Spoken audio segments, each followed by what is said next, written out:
Alright, so next day, what I did is I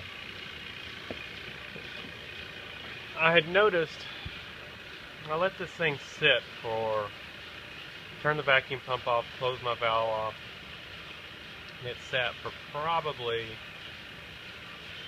I don't know,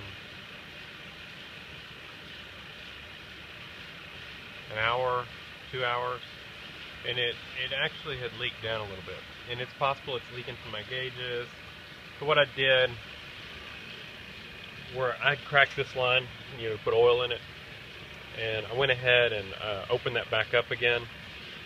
And well, I let it sit overnight, and then I checked it, and it was still had a vacuum on it. So I let it sit overnight without the gauges. So I kind of think it was coming from my gauges, that I got a slight leak in one of the hoses or something somewhere. But went ahead and opened that up, and where I had done that, I should have done it anyway because I had O-rings. I put out a new O-ring where I'd opened it up. I'm sure it's got a leak somewhere, but those compressors like that are pretty notorious for leaking. And so I have a feeling if there's a leak, it's probably at the compressor. And so I'm not going to replace the compressor. Normally, my experience, I've never been able to find a leak in one of the lines before, but it's possible it could be, but I kind of doubt it, and I'm not going to open up all these lines and stuff. So I just did the one where I had opened it up. I should have replaced it when I opened it up anyway, but I just tightened it back down. So that one's got a new O-ring on it. So I've got the thermostat sitting in, I've got the little gasket surface cleaned up. I've got my housing cleaned up with my new stuff on it. Pipe joint compound, it's all ready to go. So I'm going to put a little bit of RTV on the gasket. I gotta go get my gasket. Oh, right here. I'll put a little RTV on it and get it sealed up. So let me get this thing on here. Alright, making progress. Got the heater hose replaced, both of them. Just a little tip, if you're not keeping your hoses, if you're taking them off to replace them, the easiest way to get them off, radiator hoses too, is take your knife and split them, and then just peel them off of the heater core or the radiator, wherever you're working on it. It makes it so easy. So, had a few vacuum lines that were off, kind of got sidetracked fixing some of that stuff while it was easy to get down in here. Or I had one vacuum line that was off and one that was rotted, a little going to this T. So I fixed that, got everything plugged back in. This one here was off, but I think it was because of me messing with it.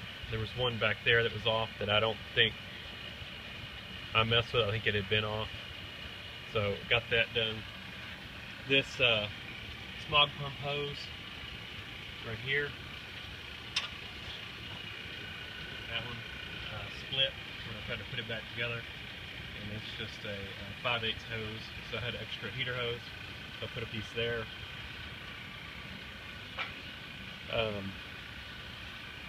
So yeah, and all those wires that were just laying in the intake manifold, I put them in some of that wire covering stuff, is what it's called.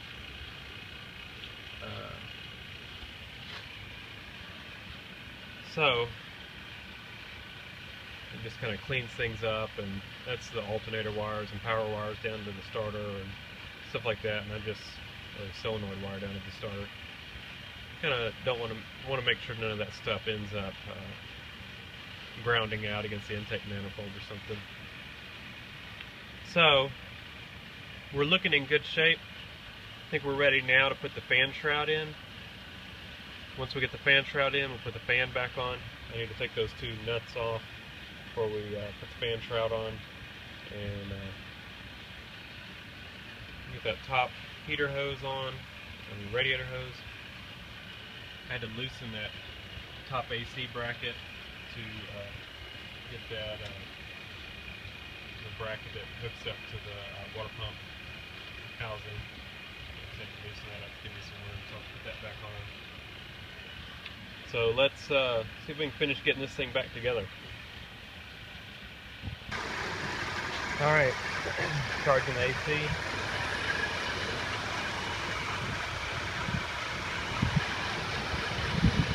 Let's see how it goes.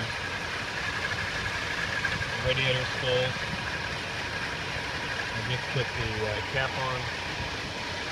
Thermostat just opened up. Belts need to be tightened. I think the AC belt is starting to squeal a little bit. They all stretch out, so we're going to have to tighten them up. We got the big fan blowing. So let's let it charge up and we'll see how cool it gets. Moving on to the next item, headlights. Just took that trim off, 2 screws here and 2 that go into the trim. And these 2 there, there's 2 down there, 2 there, 2 there, and they'll come out. Don't have to take the adjusters out, and hopefully they don't break, the adjusters. Like I said, I've got a few. Be real delicate with this because, like I said, those plastic on those adjusters gets real brittle and they break. And I've got 4 adjusters. I think there's 2 per headlight. Yeah, 2 per headlight. So I got enough to replace 2 headlights if they break. That one over there has got a broken one. So let's get these replaced. Headlights are done. Now I'm going to top off the overflow bottle just a little bit. Coolant, and we will go get the tires put on. I've kind of looked it all over and don't see any water leaks. I had to tighten the AC belt down. It seems to be the only one that's stretched so far. I'll probably end up having to tighten the alternator, maybe the power steering belt, but for right now the AC belt was the loosest. Oddly enough, that's the Gates belt. All the other belts are the Bando. So, all right. So yeah, let me top off coolant, and then we're gonna go get some tires put on. All right. So what I remember on these blades was that you pull them back, and then you wiggle them off, but that wasn't working. So what I've done on the other side, took this little pick and got the spring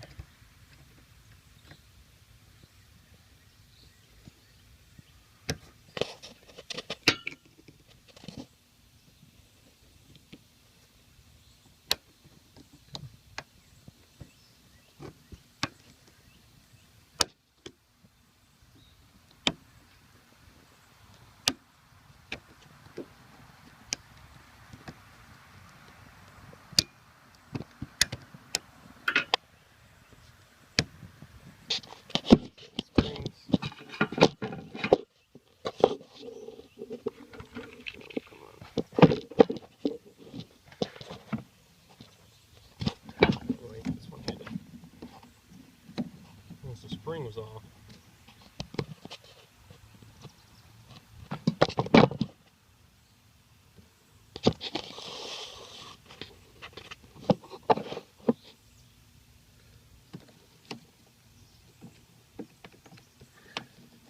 Then I could lift it up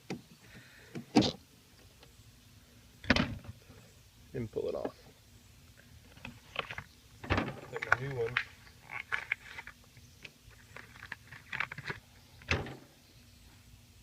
Goes in the small hole to lift it up just a little bit.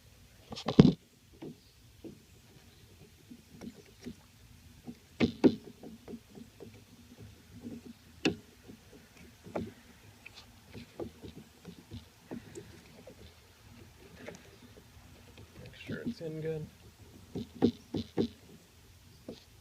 These are cheap blades in the dollar store. Hopefully they don't fly off, but they're on there like they should. And we're good. No idea if y'all could see any of that. So, that was just a quick tip. I could have sworn I've gotten these off without undoing that spring before, but these were not coming off. So, they're off now. Alright. You want to check the brake lights for me?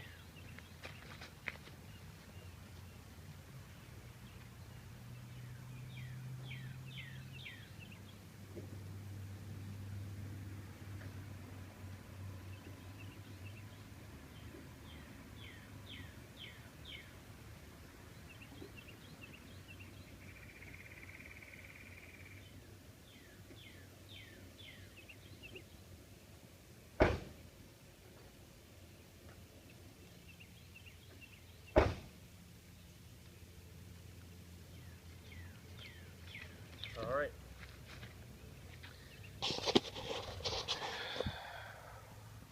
So did they work? Guess I'll have to rewind the video and find out.